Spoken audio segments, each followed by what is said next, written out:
بسم اللہ الرحمن الرحیم۔ مثنوی شریف میں حضرت مولا روم ایک بہت ہی خوبصورت واقعہ لکھتے ہیں کہ حضرت حکیم لقمان رحمۃ اللہ علیہ کا ایک دوست تھا۔ وہ دوست آپ کو کھانے پہ بلاتا رہتا تھا، دعوتیں آپ کی کرتا رہتا تھا۔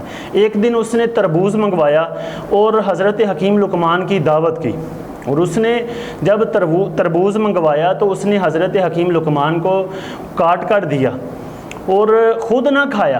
اس نے کہا پہلے میرا دوست کھا لے، میں بعد میں کھاؤں گا۔ جب حضرت حکیم لقمان کھاتے رہے، وہ دیکھتا رہا اور خوش ہوتا رہا کہ میرا دوست کھا رہا ہے، تو حضرت حکیم لقمان نے کھا لیا، کچھ تربوز کھا لیا۔ جب اس کے دوست، آپ کے دوست نے دیکھا کہ اب آپ نے کچھ کھا لیا ہے، میرا بھی حق بنتا ہے میں کھا لوں، اس نے کھانا شروع کیا تو وہ تربوز کڑوا تھا۔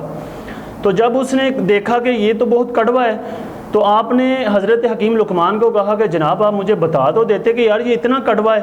آپ نے فرمایا یہ بات اچھی نہیں ہوتی کہ جس کے ہاتھ سے میٹھی چیزیں کھاتے رہیں، جب کڑوی آئیں تو اس کو پھینک دیا جائے، اس پر انکار کر دیا جائے، لہٰذا یہ مناسب نہیں تھا۔ اور اسی سے امت کے لیے اور مسلمانوں کے لیے سبق ہے کہ جب اللہ تعالیٰ کی طرف سے انعامات آتے ہیں تو مسلمان اور انسان خوشی کا اظہار کرتا ہے، رضا کو ظاہر کرتا ہے۔ اگر کوئی تکلیف آئے تو اس پہ بھی صبر کرنا چاہیے اور اللہ تعالیٰ کا شکر ادا کرنا چاہیے۔